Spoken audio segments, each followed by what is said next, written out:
کسی زمانے میں ایک چور تھا۔ وہ ایک بادشاہ کے محل میں چوری کرنے کے ارادے سے گیا۔ رات کا وقت تھا اور محل کے ایک کمرے سے بادشاہ اور اس کی بیوی کی گفتگو کی آواز آ رہی تھی۔ وہ کھڑے ہو کر سوالنے لگا، اگرچہ ایسا سوالنا غلط ہے، ناجائز ہے، چوری ہے، لیکن چور تو چوری ہی کرنے آیا تھا، تو اسے سوالنے میں کیا چیز مانے ہوتی؟ آخر وہ چور ہی تو تھا۔ اس چور نے سوالنا کہ بادشاہ اپنی بیوی سے کہہ رہا ہے کہ میں اپنی بیٹی کی شادی ایسے آدمی سے کروں گا جو نہایت متقی و پرہیزگار ہو، بہت اللہ والا ہو۔ جب چور یہ بات سوان رہا تھا تو اس کے دل میں خیال آیا کہ کیوں نہ میں کچھ ایسا بن کر دکھاؤں کہ بادشاہ میرے ہی ساتھ شہزادی کی شادی کر دے۔ دل میں ایک ہرس پیدا ہو گئی۔ اب وہ چوری کرنا تو بھول گیا لیکن دھوکہ دینے پر اتر آیا اور گھر جا کر بہت دیر تک سوچنے لگا کہ کس طرح میں اس بات میں کامیاب ہو سکتا ہوں۔ پھر ایک تدبیر اس کی سمجھ میں آئی کہ بادشاہ کے محل کے قریب ایک مسجد ہے، اس میں جا کر بزرگانہ لباس پہن کر اور ان کی وضاقت اختیار کر کے وہاں دن رات عبادت میں مشغول ہے کر بیٹھ جاؤں تو شاید یہ بات بادشاہ تک ضرور پہنچے گی کہ کوئی آدمی یہاں ایسا متقی پرہیزگار ہے جو دن رات اللہ کی عبادت میں مصروف ہے، تو ہو سکتا ہے کہ بادشاہ کی نگاہ میرے اوپر پڑ جائے اور میں شہزادی سے شادی کے لیے چن لیا جاؤں۔ یہ اس چور کا ایک نہایت حقیر اور ذلیل دنیاوی مقصد تھا جس کے لیے اس نے یہ ارادہ کیا۔ پھر اس نے اپنے پروگرام کے مطابق بزرگانہ لباس و پوشاک، وضاقت اختیار کر کے اس مسجد میں جا کر نمازوں پر نمازیں، ذکر و تلاوت، مراقبہ سب شروع کر لیا۔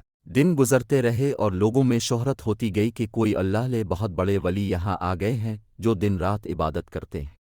یہاں تک کہ یہ بات بادشاہ تک پہنچ گئی کہ یہاں کوئی اللہ والے آ کر بیٹھے ہیں، جوان، زہد و عبادت میں لاجواب، تقوی و طہارت میں بے نظیر۔ جب بادشاہ کو یہ بات معلوم ہوئی تو انہوں نے اپنے ارادے کے مطابق غور و فکر شروع کر دیا کہ شہزادی کے متعلق جو سوچا تھا اس کے لیے اسی کا انتخاب کیوں نہ کر لیا جائے۔ بادشاہ نے اس سلسلے میں گفتگو کے لیے اپنے وزیر کو بھیجا۔ وزیر اس شخص کے پاس مسجد پہنچا اور بادب ہو کر اس سے کہا کہ میں آپ کی خدمت عالیہ میں بادشاہ کی طرف سے ایک پیغام لے کر آیا ہوں۔ اس نے پوچھا کہ کیا پیغام ہے؟ وزیر نے بتایا کہ بادشاہ نے کئی سال پہلے یہ فیصلہ کر لیا تھا کہ وہ اپنی بیٹی کا نکاح ایک ایسے شخص سے کریں گے جو بڑا متقی و پرہیزگار ہو، اللہ والا ہو، اور وہ اس کی تلاش میں تھے۔ ان جو نظر گئی تو نظر انتخاب اب پر آ کر رک گئی ہے، لہذا بادشاہ نے مجھے بھیجا ہے کہ اس سلسلے میں اب سے گفتگو کروں۔ یہ شخص جو دراصل اسی تمنا و آرزو میں یہاں آ کر بیٹھا تھا بہت دیر تک وزیر کی گفتگو سنتا رہا۔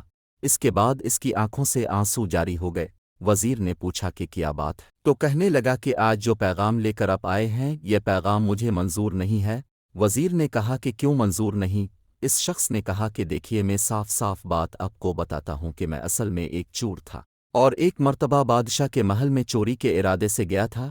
پھر جو کچھ بھی ہوا اس کو سنایا اور اس کے بعد اس چور نے کہا کہ میں نے تو یہ وضاقت اسی حرص کی وجہ سے اختیار کی تھی، لیکن میں یہاں آ کر بیٹھا تو میرے خدا نے مجھے اپنا بنا لیا۔